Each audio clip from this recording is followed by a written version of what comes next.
믿음이라고 저는 믿습니다. 우리가 믿음을 갖되 완전한 믿음을 가져야 놀라운 기적과 능력을 우리가 경험하고 하나님을 만납니다. 하나님을 만나야 우리가 살아계신 하나님을 전하게 되고 교회는 부흥하는 거죠. 그러니까 부흥의 요소는 밖에 있는 게 아니라 여기 계신 여러분들 심령 가운데 있습니다. 여러분들이 주님을 믿을 때 놀라운 기적이 일어나고 살아계신 하나님 만나요. 만나면 하나님을 전하지 않을 수 없습니다. 그래서 무엇보다도 중요한 게 믿음이고 완전한 믿음까지 나아가기를 주의 이름으로 축원합니다. 철학자 하이데거는 이런 말을 했어요. 인간은 죽음을 향해서 가는 존재다. 그렇게 얘기했습니다. 과연 인간은 죽음으로 끝일까요? 아이러니하게도 인간은 영생과 부활의 열망을 갖고 살았습니다. 인간의 역사만큼이나 오랫동안 죽음 다음에 오는 것을 탐구해 왔습니다. 성경에 욥이라는 인물이 등장합니다. 이 사람은 아브라함과 동시대 사람이었습니다. 욥 또한 우리하고 똑같은 의문점을 갖고 있었습니다. 죽음은 끝일까? 그래, 죽음은 끝일 거야. 처음에는 이렇게 생각했던 것 같습니다. 욥기 14장 14절 같이 한번 읽도록 하시죠. 시작. 정적이라도 죽으면 어찌 다시 살리리라. 네. 욥도 처음에는 아무리 힘이 좋은 장정이라도 죽으면 끝이다. 뭐 이렇게 생각했던 것 같아요. 그런데 욥은 후에 깨달았습니다. 죽음은 끝이 아니구나.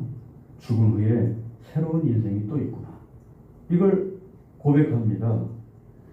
19장 26절, 욥기 19장 26절 같이 읽겠습니다. 시작. 나의 이 가죽 끝이 세운 후에 내가 주제 앞에서 하나님을 부르리라. 네, 분명히 이 말씀은 이 몸뚱아리 썩어서 없어질지라도 하나님 만난다. 이런 얘기입니다. 부활을 믿었던 거죠. 욥은 죽은 후에 심판이 있고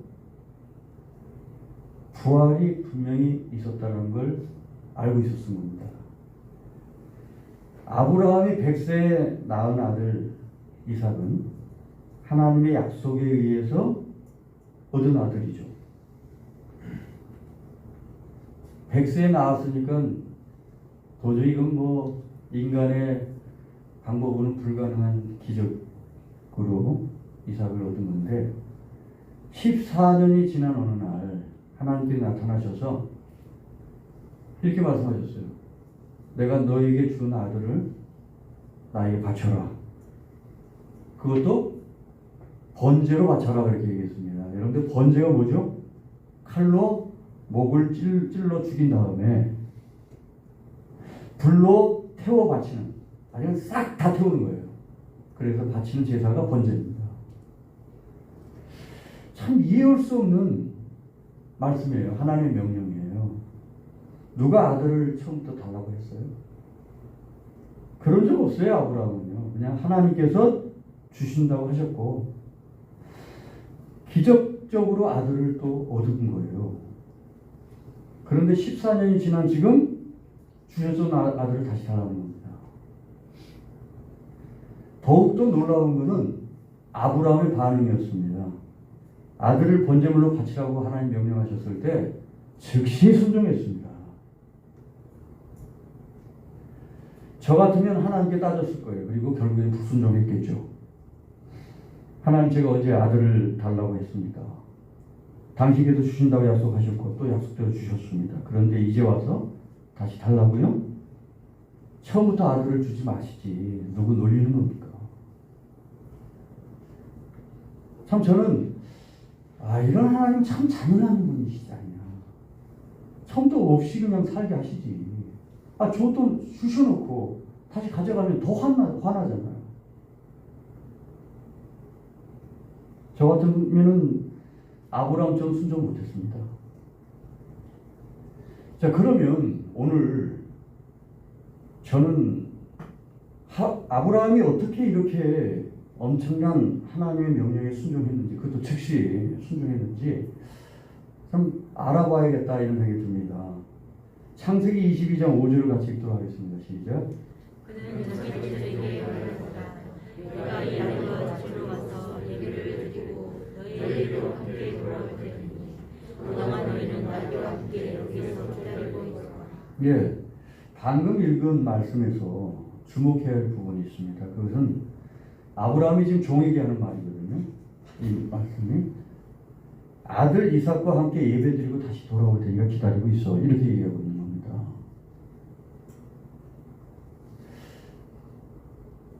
아브라함이 하나님의 음성을 들었을 때 처음으로 다시 한번 돌아가도록 하겠습니다. 창세기 15장 5절 6절 읽겠습니다. 시작. 주님께서 아브라함을 들고 바깥으로 나가서 말씀하셨다. 하늘을 쳐다보아라. 내가 쓸 수 있거든 저 별을 세어보아라. 그리고는 주님께서 아브라함에게 말씀하셨다. 너의 자손이 저 별처럼 많아질 것이다. 아브라함이 주님을 믿으니 주님께서 주신 아브라함의 그런 믿음을 이루어 주셨다. 예, 하나님께서 아브라함에게 장차 아들을 주실 뿐만 아니라 그 아들을 통해서 하늘의 별처럼 자손들을 많이 주시겠다라고 말씀을 하셨고, 그때 아브라함의 반응이 뭐죠? 그 약속을 그대로 믿었습니다. 그리고 실제로 오늘 내용처럼 약속하신 아들이 태어났습니다. 그랬을 때 처음으로 지금 돌아가서 볼 때는 그래요. 하나님을 만난 그 아브라함이 만난 하나님은 어떤 하나님이냐면은 무에서 유를 창조하시는 전능하신 하나님이었습니다. 그렇죠? 아브라함과 사라가 그 나이에 결혼해서 아기를 낳을 수 있는 그런 생리적인 인간적인 어떤 그런 현상은 끝난 상태입니다. 아이를 도저히 낳을 수 없는 할아버지 할머니예요. 그런 사람들에게, 그러니까 표현을 뭐라 했어요? 사라의 죽은 몸과 같은데 거기에 태어났다는 거예요, 이삭이. 그러니까 그때 아브라함이 만난 하나님 어떤 하나님이냐면, 야, 하나님은 무에서 유를 창조하신 전능하신 하나님이구나, 뭐 이거였습니다. 창조주 하나님을 만난 거죠. 처음에 하나님이 세상을 만들었을 때 아무것도 없었습니다. 그때 하나님은 여러분들이 지금 밟고 다니는 땅을 만드셨고, 여러분들이 보는 하늘과 대기권을 만드셨고, 여러분들이 보면서 행복해하는 자연, 대자연을 하나님 만드신 거예요. 성도 여러분, 우리가 천지창조를 믿고요, 이 세상의 모든 존재가 하나님 손에 의해서 만들어졌던 사실을 믿으며 우리 사람도 하나님께서 만드신 신비한 존재라는 사실을 믿는다면 믿지 못할 것이 아무것도 없습니다. 여러분, 성경의 제일 첫 권이 창세기고 1장 1절에 말씀이 태초에 하나님이 천지를 창조하셨다 이렇게 말씀하셨거든요. 왜 성경의 제일 첫 줄에 그게 나왔을까요? 그게 제일 중요하기 때문에 그렇습니다. 그러니까 이 세상 다 하나님 만드셨구나 이걸 정말 믿는다면 그 믿음은요, 하나님은 못할 게 없다라는 걸 믿는 믿음이에요. 제일 중요한 구절이 첫 절인 거예요. 그걸 못 믿으면 다른 거 다 못 믿는 거예요. 여러분들, 하나님께서 천지 만물을 창조하시고 저와 여러분들을 만드시고 대자연을 만드셨다는 걸 믿습니까? 굉장히 중요한 믿음의 고백입니다.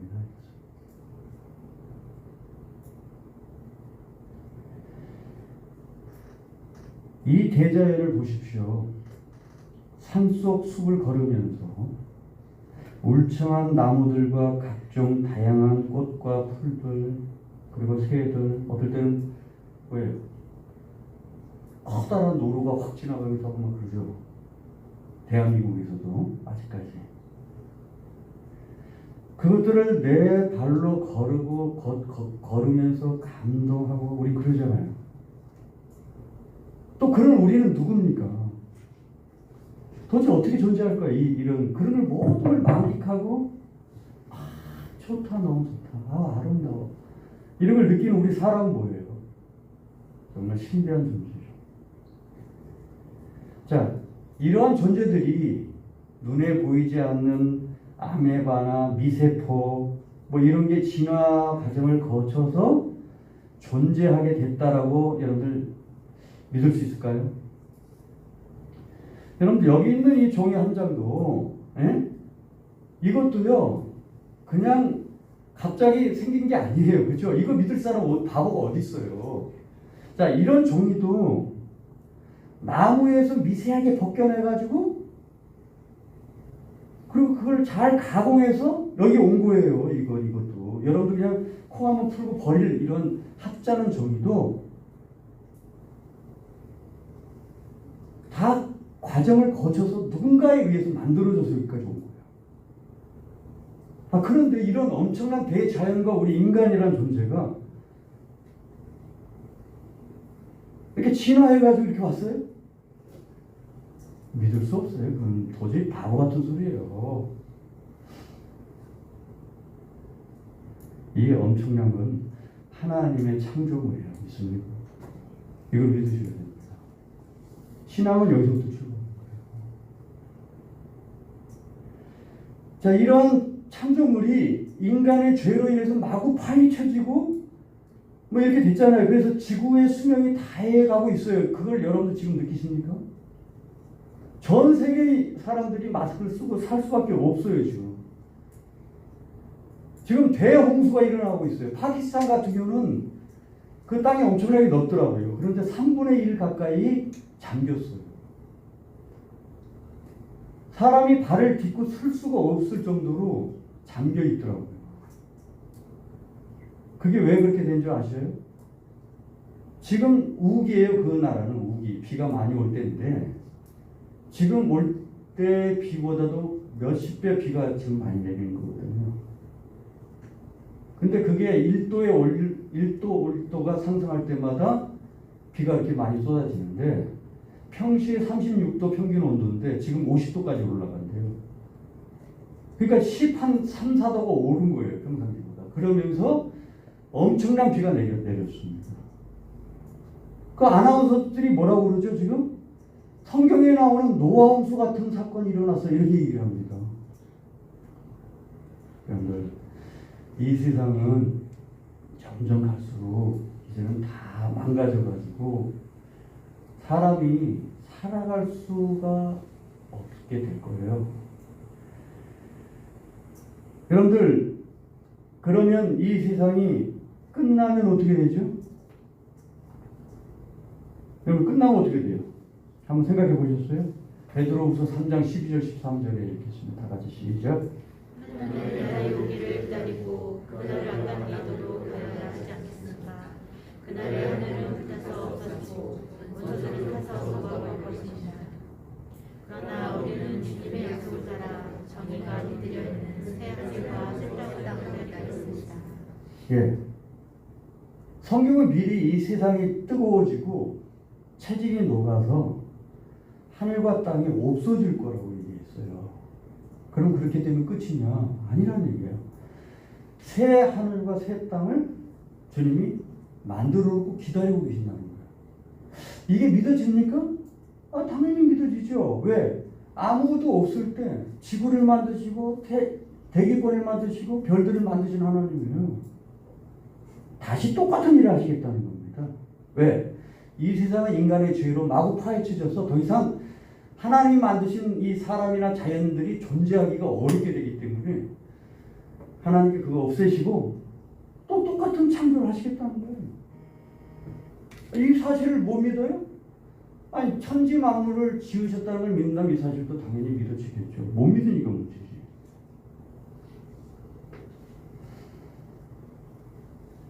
하나님께서 당신의 아들 예수 그리스도를 믿는 사람들을 위해서요 새하늘과 새 땅을 지금 준비하고 계신다 이런 말씀입니다.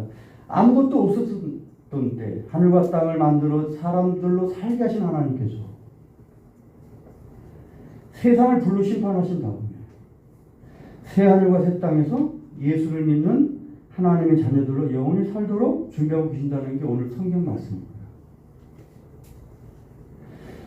자, 여러분들은 어떻게 이 산책을 좀 하시나요? 제가 볼 때는 이 산을 좀 산책을 해보시면 더 감동이 새로울 것 같아요. 얼마나 아름답고 멋진 세상을 하나님 만드셨어요. 그죠? 능히 또 다른 세상을 준비하고 계시다는 사실 또한 여러분들 알아야 돼요. 저는 며칠 전에 이렇게 산을 타면서 너무 아름답고 그 숲이 우거져서 너무 이게 날씨도 요즘 좋잖아요. 그러면서 제가 느낀 게 뭐냐면 이렇게 신기한 세상이 이게 지금 인간의 죄로 다 파헤치고 없어지겠지만 머지않아 나도 하나님이 새하늘과 새 땅을 만드신다고 했는데 나도 거기 걷겠구나. 실제로 믿어지더라고. 왜냐하면 내가 이렇게 걸어가고 있는 그 아름다움을 보는 게 실제잖아요. 원래는 나도 없었고 이 세상도 없었다는 게 성경 이야기고 사실 맞죠. 어느 날 나도 내 자의가 아닌 내가 태어난 거예요. 그래서 존재하게 됐죠. 그래서 이 아름다운 걸 내가 누리고 있는데 이걸 또다시 누리는데 완전하게 누리게 해주시겠다는 주님의 약속. 우리 인간들이 망쳐놓은 것들을 이제는 새롭게 하셔서 새롭게 옮겨가시겠다고 하는 건 저는 그게 믿어지더라고요. 아브라함이 믿음으로 아들 이삭을 얻었죠. 또한 믿음으로 아들 이삭을 바쳤어요. 번제물로. 자, 이것은요, 아브라함이 어떤 정신으로 이렇게 했을까? 이렇게 순종했을까? 아들을 어떻게 죽여? 그런데 아브라함은 어떤 믿음을 드렸냐면,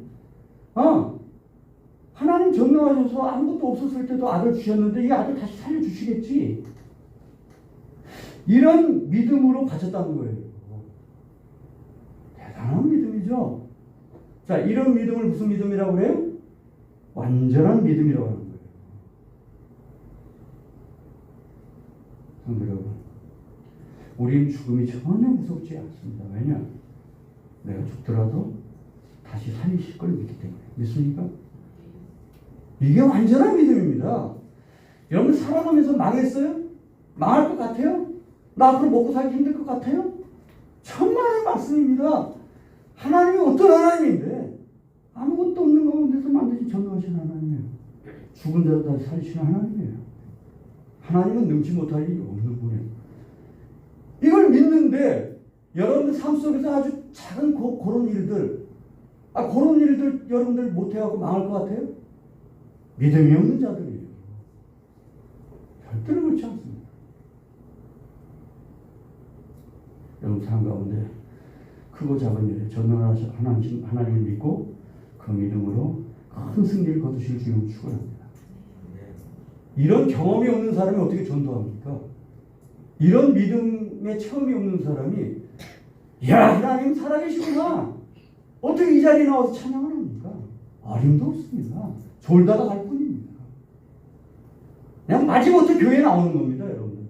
여러분, 그런 신앙은 정말 안타까운 신앙이죠. 주님이 책망하시는 거예요. 야, 아직도 믿지 못하는. 예, 여러분들, 이제 우리도 역시 죽음의 끝이 아니라 죽은 후에 하나님의 심판이 있음을 알아야 되고요. 주님께서 재림하실 때 온 세상을 대대적으로 심판하실다는 사실을 또한 우리가 알아야 돼요. 하나님 심판이 있어요. 그래서 우리는 그 심판을 준비해야 됩니다. 어떻게 준비해야 됩니까? 하나님의 심판을 준비하고 거기를 통과해서 새하늘과 새 땅 하나님이 지금 준비하고 계시는데 거기 여러분들 들어가시려고 하면은 그걸 믿는다면 어떤 준비를 해야 되냐고요. 딱 두 가지만 잘 하시면 됩니다. 어렵지 않습니다. 딱 두 가지. 우리가 사는 날 동안 이 땅에서 해야 될 여러 가지 많이 있지만은 그런 거 다 못해도 딱 두 가지만 잘 하시면 됩니다. 첫째가 하나님을 예배하고 순종하는 삶입니다. 거룩하고 깨끗하고 정결하게 살아가는 삶입니다. 그게 첫 번째입니다. 베드로후서 3장 10절 12절입니다. 다 같이 읽겠습니다. 시작. 주님의 날은 곧 똑같이 올 것입니다. 그날에 하늘은 요란한 소리를 내면서 사라지고 원수들은 불에 녹아버리고 땅과 그 안에 있는 모든 것은 드러날 것입니다. 이렇게 모든 것이 녹아버릴 터인데 여러분 어떠한 사람이 되었습니까? 여러분은 거룩한 행실과 경건한 삶 속에서 하나님의 날이 오기를 기다리고 그날을 앞당기도록 하여야 하지 않겠습니까? 그날에 하늘은 불타서 없어지고 원수들은 타서 녹아버릴 것입니다. 네, 분명히 몇 번 반복해서 우리가 살고 있는 이 지구는 불에 녹아서 원소까지 다 타버릴 거다. 그러면 너희들이 뭘 해야 마땅하냐? 뭐라고 그랬죠? 여러분은 거룩한 행실과 경건한 삶을 살아야 된다. 왜? 새하늘과 새 땅 따로 마련한 땅 그 세계는 예수를 믿고 거룩한 행실과 경건한 삶 속에 살아간 사람들이 들어갈 수 있는 곳이에요. 죄를 짓고 악하게 살아간 사람들 절대로 못 들어가시는 곳이기 때문에 오늘 우리가 이 땅에서 예수 믿는 사람들이 해야 될 일이 뭐냐는 거예요. 거룩한 행실과 경건한 삶이야. 말과 행동에 있어서 깨끗하고 흠없는 사람으로 살아가기 위해서 우리가 힘써야 된다 이 말입니다. 여러분들 참된 예배가 뭡니까? 여기서 예배를 드리는데 여러분 정말 잘하신 겁니다. 하나님께 예배 드리는 것도 이 세상 중요한 건 없어요. 하나님 만나는 시간이니까. 그럼 하나님 만나는 사람들이 세상에 나가서 어떻게 살아야 돼요? 죽게 하듯 하라. 죽게 하듯 하라. 다른 사람을 대할 때 주님 대하는 거예요. 그러려면 어떻게 해요? 깨끗하고 거룩하고 흠없고 완전한 삶을 살아야겠죠. 그게 완전한 예배입니다. 예배. 참된 예배의 해석이에요. 그게. 여기서 예배를 잘 드리는 것 같은데 돌아가서 악하고 음란하게 살아가. 다른 사람을 막 괴롭혀 험담하고 막 비방하고 막 욕하고 그렇게 살아가. 그게 예배입니까? 예배 헛예배를 드리는 거죠. 그죠? 여기서 드린 예배가 가짜라는 게 드러나는 거 아니겠어요? 그러니까 여러분들 참된 예배라는 건 이 자리에 나와서 드리는 것뿐만 아니라 삶 속에서 예배 연속이 이어지는 거예요. 그게 첫 번째 우리가 해야 될 일입니다. 그 다음에 두 번째는 뭡니까?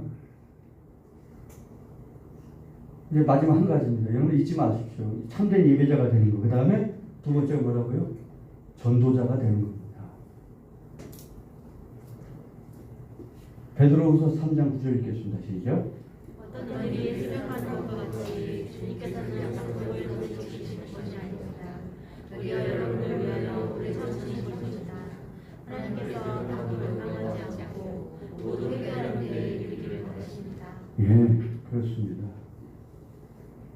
하나님은 아무도 지옥 가기를 원치 않으실 뿐만 아니라 모두가 예수님 믿고 하나님 자녀가 되어서 영원히 하나님이 마련하신 새하늘과 새 땅에서 함께 사는 겁니다. 그럼 결론을 내겠습니다. 복음을 전하기 전에 우리가 교회 참된 부흥은 전도를 통해 되겠지만은 그 전에 우리가 알아야 될 게 있습니다. 우리가 참된 예배자는 거예요. 예배자냐, 내가 정말 하나님을 정말 신실하게 섬기는 사람이냐. 그게 첫 번째라는 거예요. 부흥의 첫 번째는 여기 있는 저와 여러분들이 참된 예배자가 되는 거예요. 참된 예배자가 되면 어떻게 하나님 만나겠죠? 하나님 만나면 기적이 일어나겠죠? 나가서 어떻게 해요? 자연스럽게 전도자가 되는 거예요. 여기서 하나님 만나지 못해요. 내가 일상에서 하나님 내가 만나지 못해. 전능하신 하나님 뭐야? 나한테는 야속하신 하나님인데 하나님 섭섭해. 이런 마음으로 무슨 전도자가 돼요? 안 되는 거예요. 먼저 여기 계신 여러분들이 여러분들의 작은 일들에 있어서 전능하신 하나님 만나실 주님을 축원합니다. 전능하신 하나님 만나야 돼요. 그러면 어떻게 해요? 경건하게 깨끗하게 바르고 의롭게 순종한 사람이 되면 하나님 만나요. 하나님 여러분들이 만나면 여러분들 전도하지 말라고 해도 내가 만난 하나님 정말 전능하시다. 너도 한번 믿어봐. 말하게 되어 있고 그렇게 복음이 전파가 되면서 자연스럽게 사람들은 많아지는 거예요. 여기 계신 저와 여러분들이 참된 예배자가 되시길 주님 축원합니다. 그래서 여러분들이 전도해서 그 사람 또 어떻게 만드는 거예요? 그 사람들도 너도 참된 예배자가 되거라. 그게 전도예요. 너도 하나님을 예배해야 된다. 다른 걸 사랑하면 안 돼. 자, 다시 한번 여러분들 여쭤보겠습니다. 모든 성도는 두 가지만 자랑이 된다고 했습니다. 그게 뭐라고요? 첫 번째가 참된 예배자가 되십시오. 두 번째는 전도자가 되십시오. 이 두 가지만 여러분들이 평생 살면서 다른 건 다 못해도 두 가지만 잘하면